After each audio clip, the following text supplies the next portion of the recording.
Assalamualaikum warahmatullahi wabarakatuh. Alhamdulillahilladzi anzala sakinata fi qulubil mu'minin liyazdadu imanan ma'a imanihim.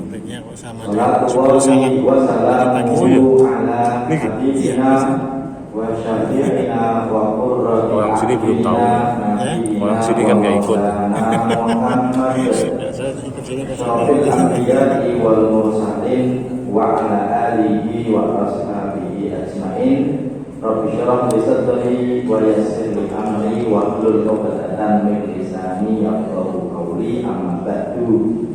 Bapak-bapak, ibu-ibu, jamaah sholat maghrib Masjid Al-Hidayah yang tak lupa, semoga saya doakan semoga yang hadir selalu dalam keadaan sehat walafiat. Semoga Allah limpahkan rahmat dan keberkahan untuk bapak-bapak, ibu-ibu semuanya, berkah hidupnya, berkah rezekinya, berkah keluarganya. Dan alhamdulillah hari ini maghrib ini kita bisa kumpul di masjid dalam rangka sholat berjamaah. Semoga istiqomah dan semoga dicatat sebagai salah satu amal sholat kita, yang dengan amal sholat itu kita semuanya diampuni dosanya oleh Allah Subhanahu wa Ta'ala. Dan setelah sholat maghrib berjamaah, kita menunggu waktu sholat isya. Iktikaf di masjid yang mulia ini sembari healing, wisata religi yang sesungguhnya, karena kita hadir di majelis ilmu.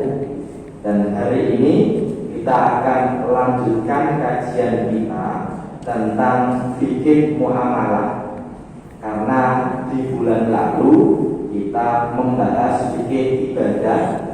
Judulnya adalah sholat dalam berbagai keadaan. Dan kita selang-seling kita lanjutkan fikih muamalah, khususnya hari ini tentang syarat harta waris yang keempat sudah dikeluarkan. Karena yang pertama, kedua, ketiga saya pernah sampaikan ya, bahwasanya rukun waris itu ada 3. Yang pertama, ada yang meninggal, namanya pewaris atau almarhum. Setelah ada yang meninggal, punya harta waris.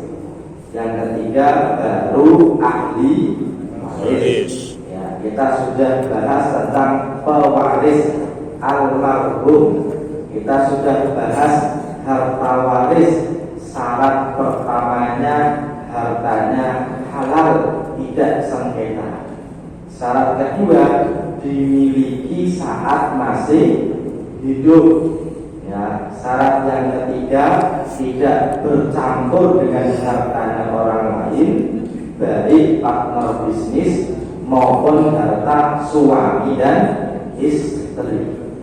Maka di pertemuan terakhir kita telah membahas tentang harta bersama dalam syariat maupun negara kita, ya, yang disebut dalam di kita namanya harta apa? Gono ini. Kita sudah bahas. Semoga masih ingat. Kalau nggak ingat ya nggak apa-apa. Barangkali bapak waktu itu nggak hadir, gitu ya. Namanya ngaji, Pak, apalagi bapak ngajinya rutin mana-mana.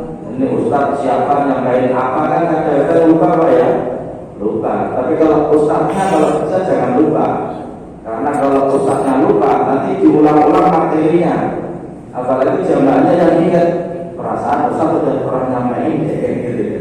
Tapi kalau bapak-bapak agak-agak nggak ingat ya nggak apa-apa, kita nanti revisinya. Tetapi biar kita ada tanya jawab, ini isaknya itu maju ya, sekitar 18:59. Jadi nanti kalau semoga saya ingat, 19:49 atau 10 menit sebelum Isya nanti saya akan buka sesi tanya jawab. Semoga selesai materinya. Kalau nggak selesai kita lanjutkan di pertemuan berikutnya. Kali ini kita akan membahas tentang syarat harta waris, yaitu sudah dikeluarkan. Yang pertama biaya pengurusan jenazah, yang kedua hutangnya almarhum, yang ketiga wasiatnya almarhum kalau wasiatnya memberi harta. Ketika bicara mengenai harta waris, sebenarnya orang itu kalau meninggal, kalau memang membutuhkan biaya yang harus dikeluarkan, kok ternyata tidak ada yang memberi, maka bisa diambil dari hartanya almarhum. Tetapi yang disebut sebagai pengurangan harta waris dari pengurusan jenazah ini adalah yang memang benar-benar harus dikeluarkan, mulai dari kalau misalnya kuburannya harus bayar, ya. Kemudian ketika orang menggalinya harus digaji, ketika kain kafannya harus beli, ya, atau ketika yang memandikan harus dikasih upah. Itu yang disebut dengan pengurusan apa? Jenazah. Ya, masalah nanti kuburannya itu yang versi ekonomi, bisnis atau VIP itu sudah urusan lain. Karena sekarang ternyata kuburan itu tidak murah, ya. Apalagi semakin mahal itu kan semakin mewah kuburan, Pak.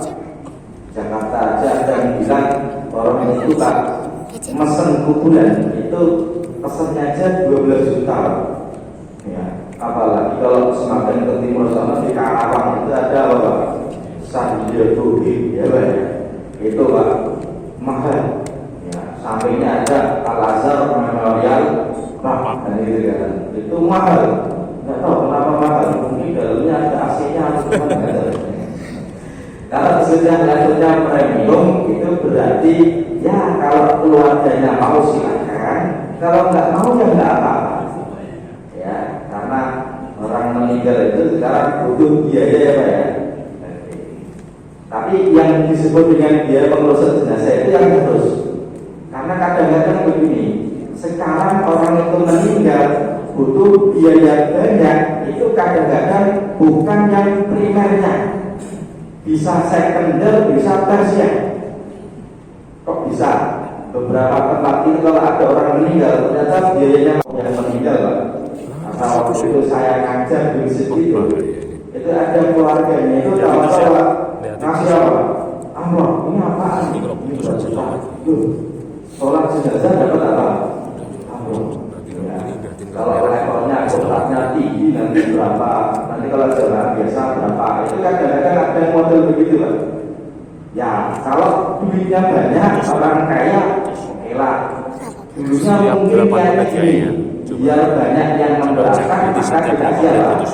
Amplop, mungkin lah. Tapi ternyata setelah di kemudian hari jadi masalah keluarga gara-gara apa? Setelah rapat bersama, biaya tentang itunya itu ternyata puluhan juta, ya. Dan ditalangi oleh orang yang mampu. Setelah selesai, Pak, dia baru minta ini kemarin ganti ini sampai 20 juta. Hah, mahal juga, gitu ya. Oke, termasuk begini, acara apa? Ya, kemudian itu kan sifatnya ada yang baik, ada yang tidak baik. Kalau keluarganya, Pak, kok ternyata malamnya sepi, kan sedih, Pak, ya. Makanya banyak keluarga yang datang mendoakan almarhum. Terus daripada ngumpul doang kan berdoa, ya. Terus yang namanya orang berdoa baca Quran kan kadang-kadang sampai kadang-kadang haus, udah dikasih makan. Biasa saja, Pak, ya. Yang namanya orang datang itu kan disambut, dikasih makan biasa. Bukan berarti makan-makan di tempatnya almarhum, ya. Tapi kalau ada orang datang dijamu makan kan nggak apa-apa. Tapi kadang-kadang itu kiainya sendiri malah mematok ini pakai. Ini kalau almarhum mau masuk surga jalur cepat, kita bacakan Quran 7 hari 7 malam, ya. Kalau lebih cepat lagi pakai 40 hari 40 malam di bulannya. siang malam dan gitu. Jadi kalau sampai memberatkan berarti sudah bukan pengurusan jenazah, tapi sifatnya bisa memberatkan bisa tidak. Karena sebagian orang itu yang kadang-kadang sedih kalau bapaknya meninggal terus tetangganya nggak ada yang datang, rumahnya sepi, itu kadang-kadang sedih. Tapi kalau tetangganya datang masih menghibur, itu ya boleh-boleh saja. Yang tak boleh kan memberatkan keluarganya lah. Ya, tetapi kalau ada orang datang menjenguk atau takziah kok dikasih permen, dikasih minum, kadang-kadang juga dimasakin, itu yang boleh-boleh saja asalkan tidak apa memberatkan. Oke ya. Tetapi masalah memberatkan ini kan relatif lah. Bagi sebagian orang berat, bagi yang lain mungkin tidak. Yang jelas tidak wajib. Ya, bisa makro kalau memberatkan, bisa jadi haram kalau ada yang menjadikan itu sesuatu yang melanggar syariat. Oke. Kemudian yang berikutnya, yang wajib dikeluarkan adalah hutangnya almarhum. Nah, kalau kita bicara hutang almarhum, memang pernah ini menjadi pertanyaan standarnya dulu.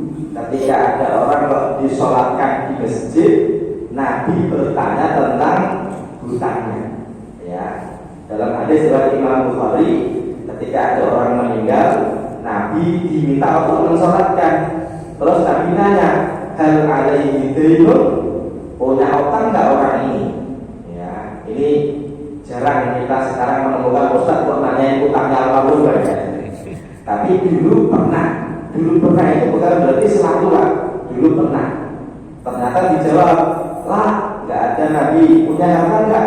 Nggak, berarti utang nggak ada, harta nggak ada. Nabi mensolatkan. Kemudian ada jenazah lagi, mau disolatkan, Nabi nanya lagi, punya utang nggak ini? Oh punya. Punya harta nggak? Oh punya. Kemudian ternyata hartanya cukup untuk membayar. Nah, dan Nabi juga mensolatkannya. Karena meskipun punya hutang, tapi punya harta untuk membayarnya. Oke. Giliran yang ketiga, Nabi diminta untuk mensolatkan jenazah. Nabi nanya lagi, punya utang enggak? Punya 3 dinar. Punya harta enggak? Enggak ada. Terus Nabi bilang, ya sudah, saya pulang saja, kalian saja yang mensolatkannya. Shollu ala sahibikum, kalian saja yang mensolatkan kepada temanmu ini. Nabi enggak mau mensolat. Makanya kalau ditanya, benarkah Nabi pernah tidak mensolatkan orang yang punya utang? Jawabannya kurang tepat. Kenapa? Yang tidak disolatkan Nabi adalah orang yang punya hutang tapi nggak punya uang untuk membayar. Ya, utangnya berapa? 3 dinar. Bukan berarti nggak disolatkan, tapi Nabi tidak mau mensolatkannya. Hadis sahih dari Imam Bukhari. Tetapi ingat, hadis ini pernah terjadi, tetapi akhirnya apa? Ada orang namanya Abu Qatadah, sahabat Nabi, bukan anaknya, bukan saudaranya, tapi sahabat Nabi yang lain yang punya harta. Dia bilang gini, sholli alaihi ya Rasulullah, Rasul sholatkan saja dia, wa alayya dainuhu, hutangnya saya yang bayar. Berarti ada yang menanggung hutangnya, namanya Abu Qatadah. Ya, dan Nabi tidak mencari ini anaknya mana nih, ini istrinya mana nih, tapi Nabi cuma pulang, tidak mau mensolatkan. Yang membayar hutangnya malah Abu Qatadah. 3 dinar itu kalau hari ini lumayan. Kenapa? 1 dinar itu 4,25 gram emas. 1 dinar. Ya, kalau 1 gram sekarang harganya berapa, Pak? 1,2. Ini berarti sudah tidak update, ya. Karena di antam itu sekarang sudah 1,5 1 gramnya. Ini lumayan. Ya, kalau harga sekarang, kalau misalnya 1,5 kali 4 aja, itu kan sudah 6 juta, Pak. Kalau kali 3 berarti udah 18 juta, Pak, ya, lumayan. Makanya akhirnya Nabi mau mensolatkan asalkan ada yang membayarkan. 50. Makanya ulama begini, ketika Allah punya harta berwaris. Tapi kalau hartanya nggak ada, utangnya masih ada, awalnya hutang tidak diwariskan. Ya. Enak tuh Pak Ustaz, utangnya lunas, nggak lunas, tapi tetap menjadi tanggung jawab almarhum. Bayarnya kapan? Nanti di akhirat.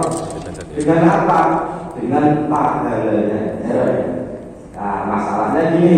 Nah, terus pahalanya almarhum gimana?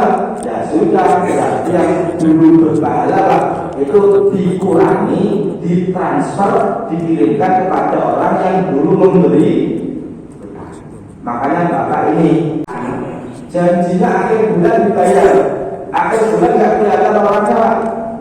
Ya, terus diminta lagi, ulang lagi, diminta lagi, lama-lama jadi gerakan orang yang punya utang daripada memberi utang Pak.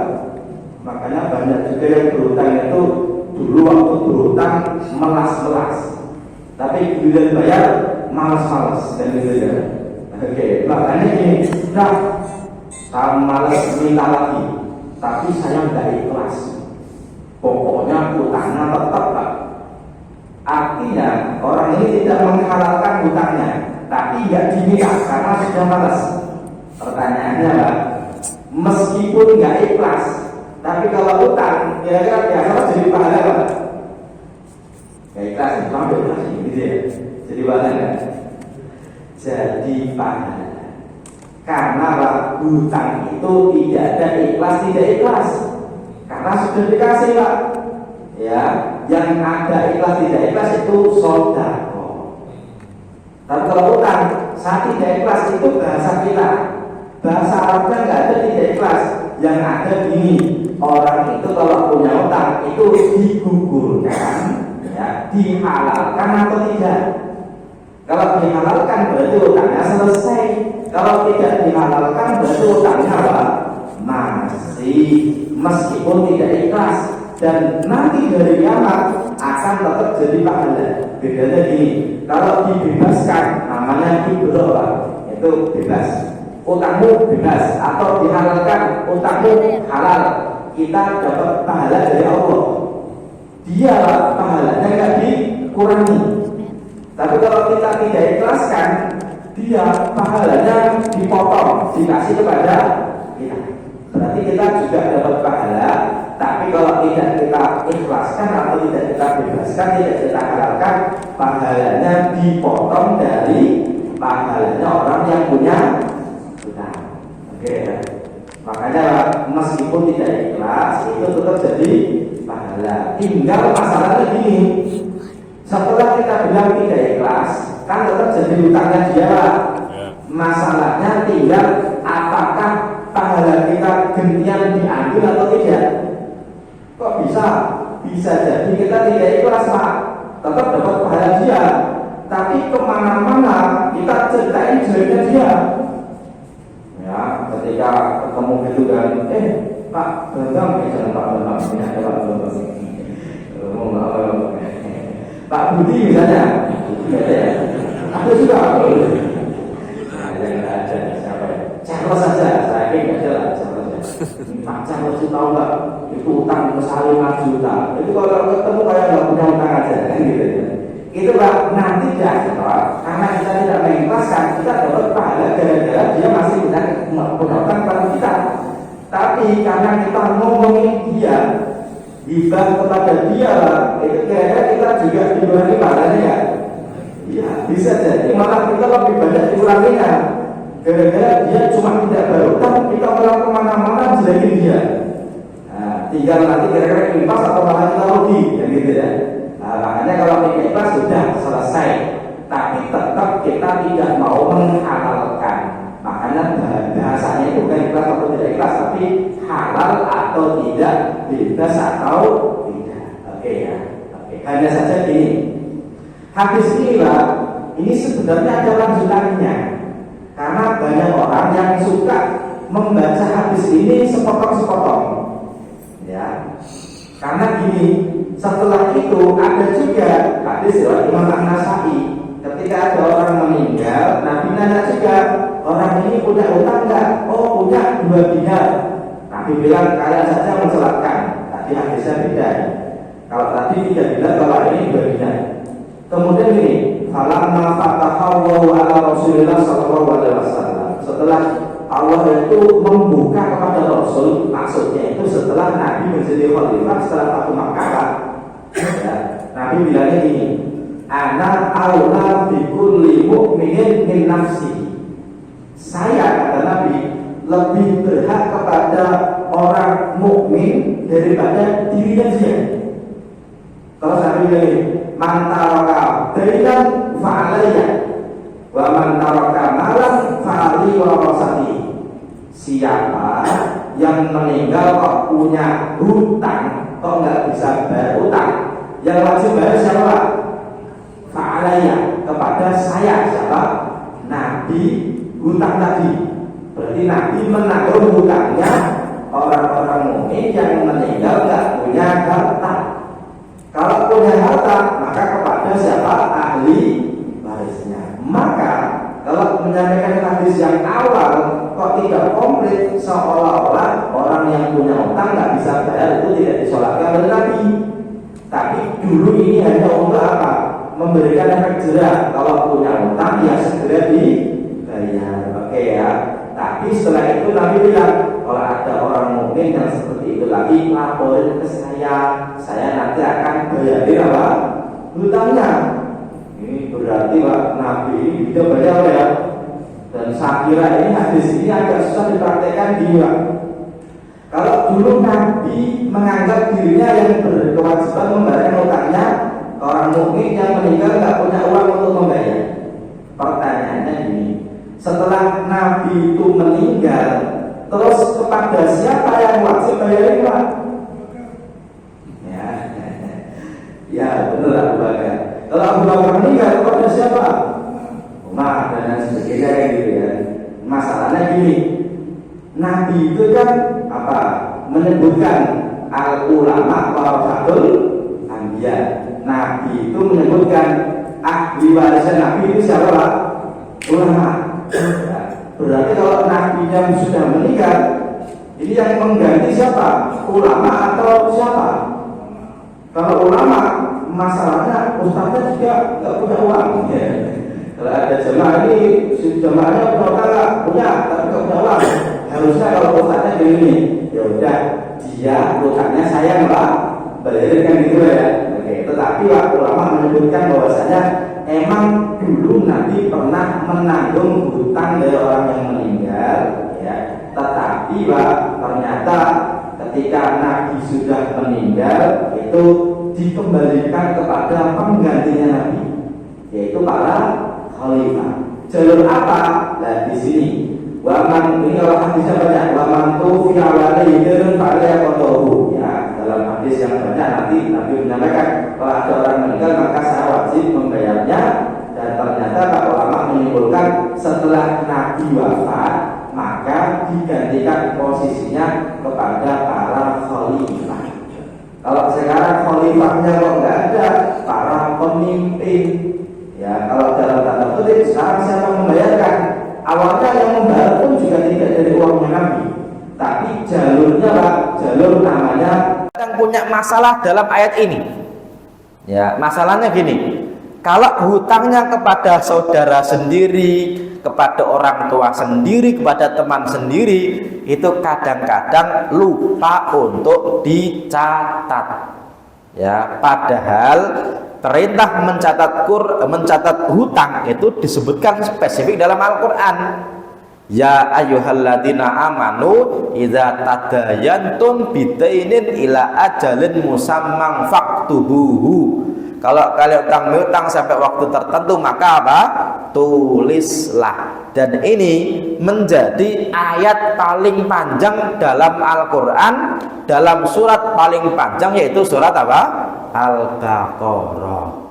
Cuma kadang-kadang kita itu Pak, kalau ada tetangga, teman ngutang, itu nggak nanya sampai kapannya, nggak ditanya, ya. Terus ditulisnya juga tidak. Ya, ini kan jadi masalah, Pak. Masalahnya gini, hutangnya kita kalau uang itu semakin lama kita punya masalah. Masalahnya apa? Bapak utang ke orang atau memberi utang ke orang lain 100 juta. Tapi 10 tahun yang lalu, Pak, kira-kira 100 juta 10 tahun yang lalu kalau dibayar sekarang, itu kira-kira harga yang 100 juta tadi kalau dibuat beli barang sama atau beda, Pak? Beda. Ini selalu jadi polemik. Ya, selalu jadi polemik. Saya itu punya jamaah di Bekasi juga, tapi Jati AC Kesno. Itu dulu haji bareng, Pak. Tapi karena uangnya kurang ketika haji, terus pinjam dulu ke temennya. Saya pinjam dulu berapa? 1 juta. Ini buat oleh-oleh, saya pengen beli, tapi nggak bawa cash karena dulu mungkin nggak ada yang namanya tarik tunai dengan bank, kan gitu ya. Kalau sekarang mungkin kalau ATM-nya ada visanya mungkin bisa, Pak. Ya udah, ini 1 juta. Nggak ada catatannya. Tapi juga ketika pulang itu juga nggak dibayar sampai beberapa tahun kemudian. Ya, itu masalahnya, Pak. Tahun itu 1 juta itu buat beli emas dapat 5 gram. Ya, sekarang, Pak, 1 juta itu tidak dapat 1 gram. Maka ketika almarhumnya meninggal, itu anaknya datang kepada orang yang dulu memberi utang. Pak, ini bapak dulu punya utang 1 juta. Kata yang memberi utang, oh enggak nak, dulu memang 1 juta, tapi kan itu dulu. Kalau sekarang ya jangan 1 juta. Kenapa? Ya kan 1 juta sekarang sama dulu kan beda. Nah, ini jadi masalah, Pak. Gara-gara apa? Nggak ada catatannya. Dan pernah ada omongan gini, saya belum bisa bayar nih, ya udah ganti emas saja. Artinya kita nanti bayarnya dengan seharga emas, tapi juga nggak ada catatannya juga. Maka ini masih jadi polemik gara-gara yang keluarganya bilang utangnya bapak 1 juta, yang memberi utang bilangnya enggak, dulu utangnya itu diganti dengan apa? Emas seharga 1 juta. Terus yang benar yang mana? Susah, Pak, karena sama-sama nggak ada apa? Catatannya. Ya, padahal sama-sama mengakui. Bagaimana ceritanya jika yang satu menolak mengakui, Pak? Karena ternyata banyak ini modus, Pak. Ada orang meninggal, tahu-tahu ada orang datang ngaku, Pak, Bu, dulu bapak almarhum pernah punya utang ke saya berapa? 5 juta. Loh, kapan utangnya? Dulu pernah utang ke saya. Mana catatannya? Nggak ada. Nah, ini juga keluarganya juga bingung. Mau dibayar takutnya penipuan, nggak dibayar takutnya bener-bener utang. Kan gitu ya, Pak ya. Apalagi, Pak, ketika utangnya kepada keluarga sendiri, apalagi kepada ibu sendiri. Kalau sampai saudara-saudaranya nggak ada yang tahu kalau anak satu itu punya utang, itu lama-lama seolah-olah lunas, Pak, karena nggak ada yang tahu. Padahal hutang tetap apa? Hutang. Ya, makanya dalam bab menebus hutang itu menjadi sesuatu yang penting. Ya, tetapi begini, hutang yang wajib dibayar itu ketika qardun. Ya, karena gini, Pak, qardun itu agak sedikit beda dengan dainun, meskipun sama-sama hutang. Yang wajib dibayar adalah ketika berupa materi. Itu ulama sepakat wajib. Kalau hutang berupa ucapan, itu selama tidak dinadarkan, ya, maka tidak menjadi hutang yang wajib. Karena orang suka bilang gini, janji adalah apa? Hutang, ya. Oh, dulu bapak pernah bilang kalau nanti dia punya uang ingin beliin saya motor.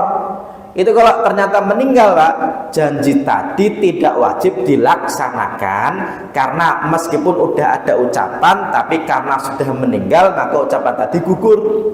Ya, yang wajib itu apa? Dainun, bukan. Yang wajib itu qardun. Ya, qardun dan dain itu nanti ada sedikit bedanya. Ya, kalau kita bicara tentang apa hutang itu gini, kita itu kadang-kadang menyebutkan kata pinjam itu dengan utang juga, Pak. Utang itu dengan pinjam. Contoh, Pak, saya pinjam uangnya, ya, itu kan pinjam, Pak. Tapi maknanya bukan pinjam, tapi apa? Hutang. Tapi beda dengan saya pinjam motornya, ya. Beda nggak, Pak? Beda. Kalau orang kok pinjem motor, pulang-pulang nggak bawa motor, lo motor saya kemana? Kan saya pinjem, saya jual, boleh nggak Pak? Ya nggak boleh. Itu namanya bukan hutang tapi ariyah, meskipun mirip-mirip. Makanya kalau dalam bab hutang yang wajib dikembalikan itu yang sifatnya itu qardun, karena dia apa namanya hutang yang wajib dikembalikan. Oke. Masih ada waktu? Masih ya, berarti saya kasih tanya jawab sedikit aja. Nanti kita akan lanjutkan tentang anjuran dalam berhutang, mulai dari perintah mencatat, ya, termasuk juga berkeinginan mengembalikan dan lain sebagainya. Tapi karena waktu kita terbatas, maka masih ada 6 menit lagi sebelum waktu Isya kita masuk. Saya akan buka tanya jawab dulu dari ibu-ibu karena nggak dapat biasanya. Ibu-ibu dulu ada? Ya, ibu-ibu dulu aja ya. Siap, silakan Ibu. Assalamualaikum warahmatullahi wabarakatuh. Waalaikumsalam warahmatullahi wabarakatuh. Pertanyaan saya yang pertama tentang boring, Pak Ustaz. Oke. Boring itu kan benar-benar orang yang harus dibantu.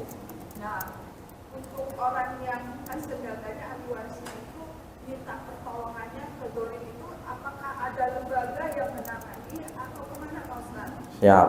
Nah, terus yang kedua, Pak Ustaz, di sini kan kita juga sudah punya rumahga itu merawat pemulasaran.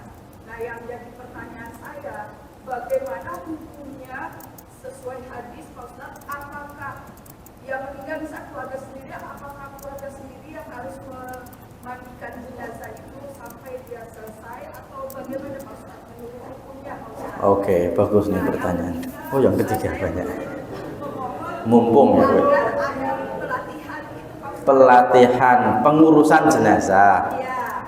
Siap, bagus nih. Ini perlu pengurus juga membicarakan nanti ya. Oke, siap. Saya jawab yang pertama. Gorim itu kan memang harus dibantu dari jalur zakat. Makanya sebenarnya kalau pertanyaannya apakah ada lembaga, jawabannya lembaganya ada, badannya ada. Di kita itu Pak, Bu, ada badan amil zakat, ada lembaga amil zakat. Kalau badan itu dari pemerintah, Basnas, ya, Badan Amil Zakat Nasional, mengumpulkan zakat.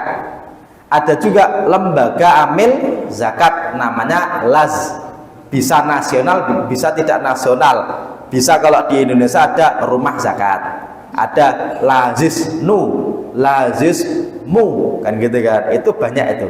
Dan mereka yang memang bisa diminta ajukan proposal untuk ini almarhum punya apa, hutang yang tidak bisa terbayarkan, minta dong, itu awalnya bisa ya. Cuma memang sayangnya badan amil zakat dan lembaga amil zakat itu seolah-olah kok tidak sampai kepada kita ya, kan kita kan bayar zakatnya ke masjid Ibu ya, seolah-olah kok tidak sampai kepada kita, padahal sudah ada badannya dan itu digaji oleh negara Bu. Kalau lembaga itu biasanya swasta, kalau badan itu biasanya dari pemerintah ya. Itu Basnas dan LAS itu bisa lazismu, harusnya bisa minta untuk oh ini benar-benar punya utang dan harus dibantu untuk membayarnya. Itu yang pertama. Yang kedua, bener Bu, merawat jenazah itu awalnya ya kan macam-macam. Ketika jenazah meninggal, fardhu kifayahnya kan pertama adalah memandikan, mengkafani, mensolatkan, menguburkan. Dua awal itu kalau bisa semakin orang terdekat semakin bagus. Kalau dua akhir boleh siapa saja karena dapat pahala dari Allah. Mensolatkan dapat pahala, mengebumikan sampai nanti selesai penguburan itu juga dapat pahala. Kalau dua-duanya dikerjakan seperti dapat 2 qiraat. Kalau cuma sholat doang dapat 1 qiraat ya. Itu semakin banyak orang semakin bagus. Tapi kalau memandikan mengkafani semakin dekat keluarganya semakin bagus. Jangan banyak-banyak. Kalau bisa meninggal istri yang memandikan suami, atau bapak memandikan ibunya, atau anak memandikan bapaknya. Biar apa? Biar karena orang yang meninggal itu seperti orang masih hidup, tidak boleh disentuh auratnya, tidak boleh dilihat auratnya. Kalau suaminya sendiri kan boleh dilihat, boleh diapa-apakan. Maka biasanya kalau ada pelatihan itu biasanya ada prakteknya itu 2 awal, yaitu memandikan dan mengkafani. Jarang kan ada praktek menguburkan jenazah, itu jarang ya. Lagian juga nggak ada yang mau dibuat praktek Pak. Kalau cuma mengkafani mungkin banyak, tapi setidaknya 2 itu bisa. Dan kalau yang terakhir tadi seharusnya atau usulannya ada pengurusan jenazah juga bagus, mungkin nanti bisa diagendakan ya, karena semakin orang terdekat semakin bagus. Salah satunya apa? Kadang-kadang orang meninggal itu aibnya keluar ketika meninggal, bisa baunya anyir, bisa najisnya keluar terus. Itu kalau yang ngurusi kok anaknya sendiri, istrinya atau suaminya sendiri, insya Allah aibnya tidak tersebar Pak Bu. Tapi kalau yang ngurusin orang lain itu bisa jadi gini, kemarin Pak ini kan meninggal, baunya nggak enak banget, kayak sinetron Indosiar gitu loh ya Bu ya. Itu Bu bisa jadi ngomongnya gini, tapi ini rahasia loh ya, jangan bilang siapa. Ternyata yang denger itu juga ngomong ke orang lain, dia bilang juga, tapi ini rahasia loh ya, jangan bilang siapa-siapa. Akhirnya satu kampung tahu semua Bu, tapi rahasia jangan bilang siapa-siapa, kan gitu kan. Oke, makanya kalau yang 2 awal itu kalau bisa kita orang terdekatnya yang melakukan ya. Cuma kadang-kadang gini, kenapa banyak orang kok tidak mau ngurusin jenazah? Karena lebih takut kepada orang meninggal daripada yang masih hidup. Kita itu takut memandikan jenazah, kenapa? Malamnya ke bawah-bawah. Kita takut mengurusi jenazah, takut mengkafani jenazah gara-gara apa? Takut pocongnya. Ibu ya, karena Indonesia itu sama pocong itu takut gara-gara apa? Gara-gara ada film pocongnya lompat-lompat Bu. Ya, ini sebenarnya masalah ya, tentang orang yang sudah meninggal itu tidak ada yang nakutin. Kalaupun ada itu cuma film doang ya. Maka kalau mau pelatihan biasanya 2 tadi, tapi kalau plus yang 3, 4 juga bagus. Semoga bisa diterima jawabannya. Karena sudah isya, saya mohon maaf banget. Kalau yang lain ada pertanyaan mungkin nanti selepas sholat juga boleh kalau ada yang mau bertanya. Insya Allah nanti kita akan lanjutkan di pertemuan berikutnya dengan bab-bab yang lainnya. Kalau kita akhiri dulu dengan sama-sama baca hamdalah alhamdulillahirabbil alamin dan juga kafaratul majlis subhanakallahumma wa bihamdika asyhadu an la ilaha illa anta astaghfiruka wa atubu ilaik. Assalamualaikum warahmatullahi wabarakatuh.